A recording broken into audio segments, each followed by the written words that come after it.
petits citoyens, j'espère que vous allez bien. Aujourd'hui, on commence notre nouvelle série sur l'histoire d'un pays. Et vous avez été quelques-uns à voter sur le sondage YouTube que je vous avais montré il y a quelques jours. Et du coup, c'est la France qui a gagné face à l'Espagne avec plus de 60%. En fait, à la base, c'était l'Espagne qui dominait. Et après, j'avais oublié de supprimer le sondage, du coup, pour le clore. Mais du coup, la France a fait une remontada et vu que j'aime bien la France, j'ai laissé. Mais vous inquiétez pas, la prochaine fois, l'Espagne retrouvera ses chances. Bref, c'est parti. Je vais pas rentrer dans les détails sur la préhistoire, même si c'est très important, mais la préhistoire, juste pour vous dire, c'est que les hommes sont arrivés il y a moins 30 000 ans en France. Mais c'est pas le sujet. Nous, ce qui nous intéresse, c'est plutôt en moins 800. Car en moins 800, les Celtes sont arrivés, ou Gaulois selon les Romains. Ces Celtes ont commencé à découvrir plusieurs matériaux, le fer, ainsi que le bronze, et ils sont devenus très très riches. C'est eux d'abord qui ont inventé le savon, mais c'est pas notre sujet. Et il y a un moment, il y a un petit peuple qui commence à se former. C'est les Roms. Et les Romains, ils ont déjà installé en moins 521, ils se sont déjà installés dans une partie de la Gaule appelée la Grande Transalpine, vers les Alpes actuelles. Et c'est un pro-gouverneur, celui qui dirige la Gaule Transalpine, Jules César, qui va, avec excuse que les Éduins vont se faire envahir par notre peuple, les Helvètes, il décida d'aider les Édouins, mais vu qu'ils s'en sortaient bien, il continue la guerre des Gaules, et c'est au début, on appelle la guerre des Gaules, de moins 58 à moins 52. Évidemment, les peuples gaulois sont pour Jules César, mais un jeune chef des Ardennes, Vercingétorix, va se retourner contre Jules César et ramener avec lui plusieurs peuples gaulois. Finalement, il va se faire battre en moins 51 à la bataille d'Alésia et va se faire prisonnier et mourir en moins 46. César rentre à Rome après avoir chassé les forces de Pompée et devient tyran. Malheureusement, il n'en profitera pas très longtemps parce qu'il fait assassiner en moins 44. Bon, à la base, on n'est pas là pour parler de l'Italie, mais on est là plutôt pour parler de la Gaule. Alors, il ne va pas se passer grand-chose entre la prise de la Gaule en moins 51 et en l'an 400 après l'arrivée des barbares.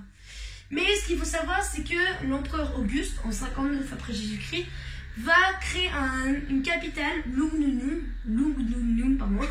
qui est la Lyon actuelle, et va séparer la Gaule en 4, l'Aquitaine, la Belgique, la Gaule transalpine et la Gaule du Nord. Mais bon, bref.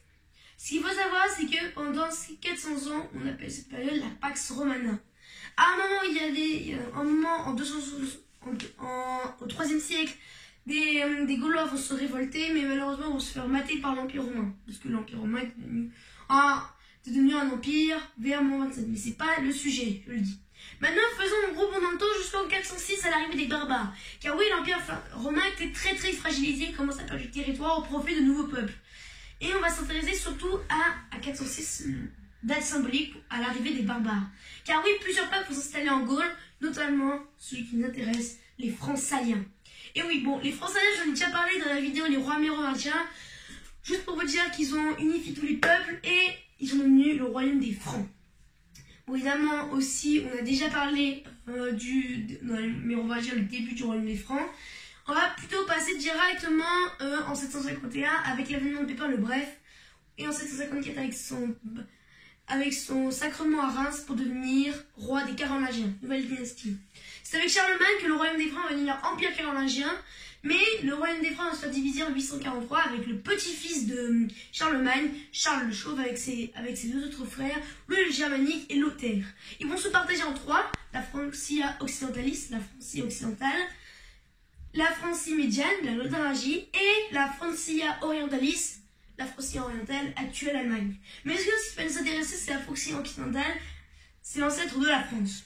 Bon, Charles le Chauve va régner, son règne sera assez long. Il mourra en 877 après devenir empereur carolingien. Car oui, les empereurs se font toujours baptiser. Mais c'est pas le sujet. Ce qu'il faut savoir, c'est que les Carolingiens étaient très puissants avec Charles le Chauve. Malheureusement, à sa mort, c'est le début de la fin des Carolingiens. Pendant ce temps, les rois vont se gouverner, même s'ils vont régner longtemps, ils ne vont pas faire grand-chose. Louis de Lebec, par exemple, son fils mourra 2 ans plus tard. Puis c'est ses fils, Louis III et Carloman, qui régneront, mais ils ne régneront pas trop longtemps non plus, vu qu'ils mourront en 884. Enfin, surtout Carloman, puisque Louis III était mort en 882, et que Carloman avait géré tout seul le royaume jusqu'en 884.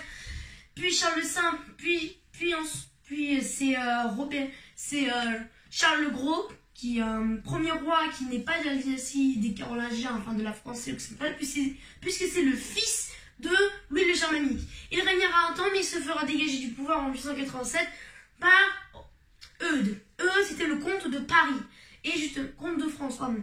Et il va régner de 888 à 898. Il vient de la dynastie des Robertiens, de Robert le Fort, son père, qui avait repoussé vaillamment les Vikings. Il a fait ça. Voilà. Mais Eudes, quand il meurt, évidemment, il n'a pas de successeur. Il désigne Charles V comme successeur. C'est un retour d'un roi carolingien. Malheureusement, il se fera dégager du pouvoir par Robert Ier, mais il mourra un an plus tard à la bataille de Soissons. Bon, Charles V se dit, ça y est, j'ai pas rentré mon trône. Sauf que non, Raoul, qui était cool Raoul à ce moment-là, désolé pour la blague, qui est le frère de Robert Ier, en profite pour lui prendre le pouvoir et le dégage du pouvoir, encore une fois, hein, pauvre Charles V. Et Raoul meurt en 936 avec Hugues le Grand. Mais Hugues le Grand dit que, ouais, bof, le courant, de toute façon, c'est un peu nul. Hein. Et il disait comme successeur Louis IV Sommaire, fils de Charles Simple. Et oui, on l'avait l'autre bien parce qu'il s'était réfugié en exil en Angleterre, puis est revenu à la mort de Raoul. Bref, Louis IV Sommaire va régner quelques temps, jusqu'en 956, mais il va rien faire d'intéressant comme Lothaire qui va régner de 954 à 986, mais aussi ne va rien faire d'intéressant. Et Louis V le fait néant. Il fait néant pourquoi? Parce qu'il n'a pas régné longtemps, puisque lorsqu'il meurt un an plus tard d'une chute de cheval, c'est la fin de la dynastie des Carolingiens et le début de la dynastie des Capétiens. Mais c'est qui ces Capétiens en fait? Et bien en fait, Hugues le Grand, il a eu un fils, Hugues Capet, qui devient comte de France. À la mort de Louis V, il a un oncle, Charles le Carolingien. Mais il se fait évincer du trône par Hugues Capet, qui devient Hugues Capet de dynastie des Robertiens, qui le renomme en Capétien avec son surnom. On l'appelle Capet parce qu'il avait une relique très sainte, la moitié de la cape de Martin de Tours, qui était un saint qui avait découpé en deux sa cape pour le donner à un pauvre. C'était une relique très sainte à l'époque. Mais bon, bref. Et pour éviter que Hugues Capet se fasse voler le trône par un autre, il va désigner directement Robert II, qui sera le futur roi des Francs, comme successeur, comme ça, il n'y a pas de problème. Bon, les rois capétiens vont s'enchaîner petit à petit, mais c'est pas vraiment ce qui nous intéresse. Ce qui va nous intéresser, c'est plutôt Philippe Auguste. Philippe Auguste, c'est un descendant de Capet. Bon, pas vraiment descendant, puisqu'il descend de 200 ans plus tard, donc on ne dit pas vraiment descendant. Mais bon, bref, Philippe Auguste, déjà, c'est le premier roi qui se fait baptiser roi de France et non plus roi des Francs. Il va mettre une politique très, très incroyable. Alors, ce que j'ai oublié de préciser, c'est qu'en fait, les rois des Capétiens ne dirigent plus toute la France, ils dirigent seulement un petit domaine royal. Et justement, c'est Philippe Auguste qui va agrandir le domaine royal. Malheureusement, son père, Louis VII le jeune, pardon, s'est marié avec Aïen d'Aquitaine, qui lui a donné énormément de territoire pour le domaine royal. Aquitaine qui était très géant. Sauf que Aïen d'Aquitaine se sépare de Louis VII et se remarie avec Henri Plantagenet, qui est un roi d'Angleterre. Donc la moitié de la France revient à l'Angleterre. Et Philippe Auguste va lutter contre l'Angleterre, notamment contre Richard Cœur de Lion, puis Jean sans Terre. Il va lutter contre Richard Cœur de Lion pendant qu'il est prisonnier, parce qu'il était en troisième croisade, il s'est fait prisonnier. Il profita pour récupérer la Normandie. Lorsqu'il mourut en 1199, c'est son frère Jean sans Terre qui devient roi d'Angleterre. Il lutta contre Philippe Auguste 2 fois, mais perdit en 1906 lors de la prise de Gaillard, qui est en Normandie. Donc ainsi récupérer le duché de Normandie, qui appartenait aux Normands, dont Jean sans Terre descend, Guillaume le Conquérant. Et il va en profiter pour affaiblir une bonne fois pour toutes le roi d'Angleterre en France en 1214 à la bataille de Bouvines. Il va en profiter pour récupérer plein de comtés et de duchés. Alors oui, beaucoup de comtés et de duchés étaient alliés avec le roi d'Angleterre, Jean sans Terre. À la mort de Philippe Auguste, ou Philippe II, en 1226, le royaume était très agrandi et en prospérité. Bon, on va pas parler de Louis VIII, le Lion, qui n'a régné que 3 ans, de 1226 à 1229. Il faut savoir que par contre, c'est son fils Saint-Louis qui est un des 3 rois capétiens. Donc c'est le deuxième roi capétien qui a participé à la fondation du royaume de France. Et c'est lui, justement, le seul roi qui a été devenu saint. C'est pour ça qu'on l'appelle Saint-Louis.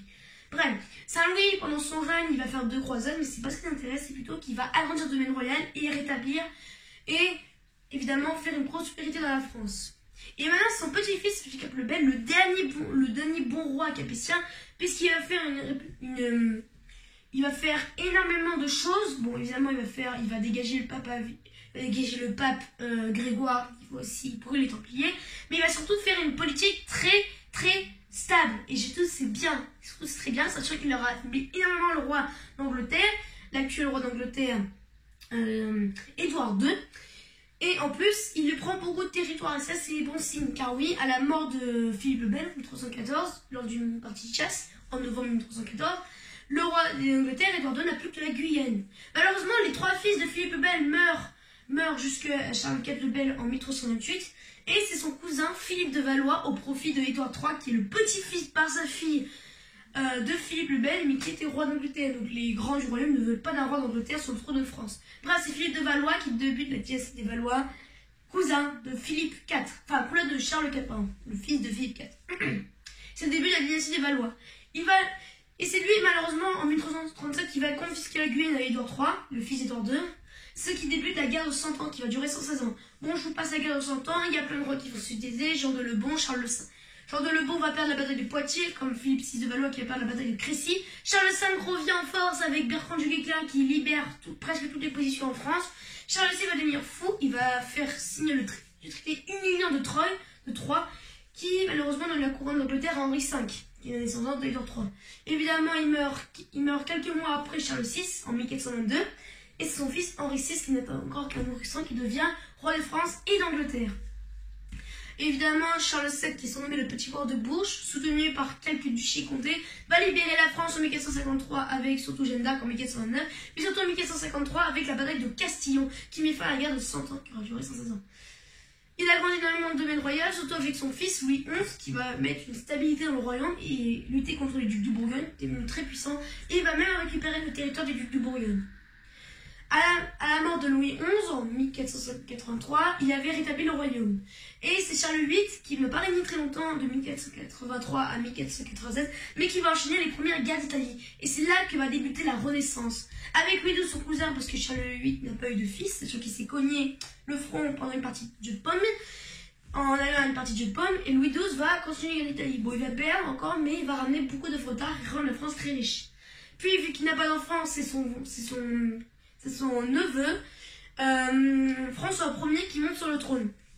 François Ier, lui, dès son début de règne, il gagne la bataille de Marignan en 1515, qui met fin au duché de Milan, mais il perd le duché de Milan 10 ans plus tard, en 1625, contre Charles Quint, roi d'Espagne, ou plutôt empereur d'Espagne, vu que c'était un empire espagnol. Lorsque François Ier meurt en 1548, le royaume était bien, mais vraiment bien, et presque toute la France a été reprise. Même le duché de Bretagne a été repris. Finalement, c'est en Henri II que la France va tout pratiquement être conquérie pour créer le futur royaume de France, qui était déjà un royaume de France. Lorsqu'Henri II meurt, les guerres protestants et catholiques ravagent le royaume et ses 3 fils meurent sans descendants. Donc Henri IV est celui qui avait épousé la fille d'Henri III, qui était le dernier roi des Valois, et devient le roi de France sous la dynastie des Bourbons, dernière dynastie de nos jours. Henri IV va poursuivre une stabilité incroyable, surtout avec la... Excuse-moi. Surtout avec les îles de Nantes en 1589, mais mourant en 1610, assassiné par Ravaillac, un moine extrême, un catholique extrême. C'est son fils, Louis XIII, qui prend le pouvoir, mais c'est sa mère, Marie de Médicis, qui prend la régence. Finalement, elle ne veut pas donner le pouvoir à Louis XIII, donc Louis XIII assassine son favori, Concini, et fait brûler Leonora Galigai, et exile sa mère à Blois, et sa mère revient, il se pardonne, mais elle part encore, et Louis XIII va gouverner avec Richelieu. Il va faire la bataille de La Rochelle contre les protestants, il va mettre fin aux plateformes des protestants contre l'Angleterre, et mourut en 1643, un an après la mort de Richelieu. C'est d'ailleurs Louis XIV qui monte sur le trône, un grand roi, vous connaissez son nom tous, et évidemment sa mère Anne d'Autriche qui va prendre le pouvoir et va faire une régence avec Mazarin, le Premier ministre. Finalement, en 1661, lorsque Louis XIV était déjà très âgé, avec une vingtaine d'années, et lorsque Mazarin mourut, il décide de gouverner seul. C'est le début de la monarchie absolue. Il va enchaîner plusieurs guerres et il meurt en 1715 après avoir affaibli le royaume de France, mais avoir reconstruit un royaume calme et apaisé. On se rapproche bientôt de notre France actuelle. Bref, c'est son arrière-petit-fils, vu qu'il a régné longtemps, 72 ans quand même, le plus long règne des rois de France. Son arrière-petit-fils, Louis XV, qui monte sur le trône. Évidemment, il y a une régence avec Philippe d'Orléans. En 1723, il devient roi de France, sous le nom de bien-aimé. Malheureusement, lorsqu'il meurt en 1776, il était très très mal aimé par son peuple. Enfin, en 1778, pardon. Et son petit-fils, parce que lui a le deuxième règne le plus long de France, Louis XVI, qui monte sur le trône. Il n'y a pas de régent, vu qu'il était déjà âgé. Il monte sur le trône, malheureusement, avec ses erreurs politiques, il va enchaîner la Révolution française. En 1792, il est déchu, puis un an après, il est guillotiné sous la guillotine. Et la Première République est proclamée. Après, le comité du salut public par Robespierre, qui finalement se fait dégager du pouvoir, c'est le directoire qui devient le nouveau gouvernement. Malheureusement, il se fait dégager du pouvoir en 1781 par Bonaparte, un général qui s'est fait connu notamment dans les campagnes d'Italie et les campagnes d'Égypte, et qui prend le pouvoir sous le nom du consulat. Oui, évidemment, ce consulat ne va pas rester très longtemps, puisqu'en 1804, il se proclame empereur des Français. Il va conquérir une grosse partie de territoire. Malheureusement, il se fait finalement battre par toute l'Europe en 1814, puis en 1815, et marque le début de la restauration des Bourbons, avec Louis XVIII et Charles X. Lorsque Charles X se fait dégager du pouvoir en 1830 par ses instabilités politiques, même s'il avait conquéré Alger, une ville de l'Algérie, et finalement, Louis-Philippe, qui devait la dynastie des Bourbons-Orléans, et qui met fin à la dynastie des Bourbons, de la branche directe, et va débuter la monarchie de Juillet. Bon, il se fera dégager du pouvoir 18 ans après, encore par des instabilités politiques, et proclamer la Seconde République sous la Révolution de février, plutôt la Révolution de printemps, si on le dit. Cette Seconde République va être présidée par Louis-Napoléon Bonaparte, neveu de Napoléon Bonaparte, parce que oui, Napoléon Bonaparte avait un fils, Napoléon II, mais qui était mort en bas âge, à 21 ans, d'une maladie en 1836.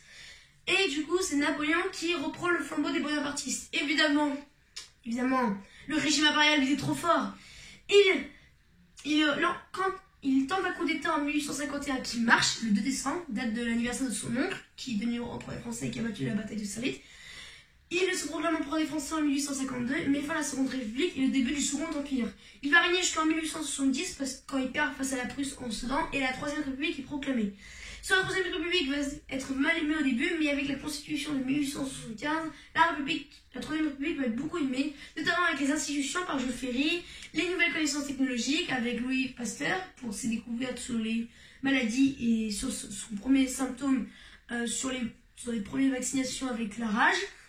La Troisième République afflue complètement le pouvoir. Malheureusement, si je vous dis ça, c'est qu'en fait, il y a un empire, l'Empire allemand, qui était l'ancienne Saint-Empire romain germanique, qui était la France occidentale, où il y a beaucoup de, beaucoup de royaumes, et les Français attendent une revanche contre l'Empire allemand. Bon, ils ont eu cette revanche en 1914, la Première Guerre mondiale éclata. Après, c'est trop compliqué, mais en gros, il y a eu une alliance entre l'Empire allemand, l'Autriche-Hongrie et l'Italie. Et après, la France a fait une alliance avec le Royaume-Uni et la Russie. Bref. Première Guerre mondiale. Attendez, excusez-moi.